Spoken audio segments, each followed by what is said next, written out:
Well, Kristen Oakes now joins us with this week's Ag Minute. And Kristen, one of the things you'll learn about the TWILA team is that we like to eat, and when the sweet tooth kicks in, Avery Davidson and I will just about kill each other for these Twizzlers, and that's the subject of this week's Ag Minute, isn't it? Well, you can have your Twizzlers. While many of us think of candies like Twizzlers as licorice, they're really not. In fact, they're not even a distant cousin to the original chewy candy that was said to be a favorite of one of history's greatest military leaders.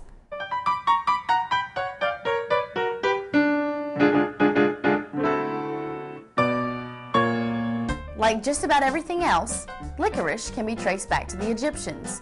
Ancient hieroglyphs show Egyptians not chewing licorice, but rather drinking it as a beverage. In fact, large stores of licorice were found in King Tut's tomb.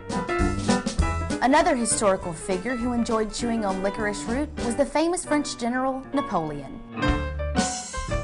It was said he chewed on the plant during battle to soothe his nerves. Through much of the 14th century, licorice was used for medicinal purposes, such as soothing coughs and for colds.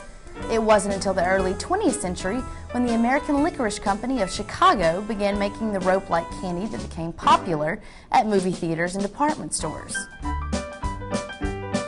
Today, you have to look hard to find the real licorice candy.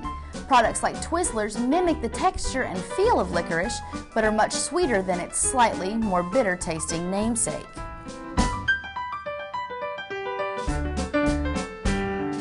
According to CandyAddict.com, there's an ongoing battle between the fans of Twizzlers and Red Vines.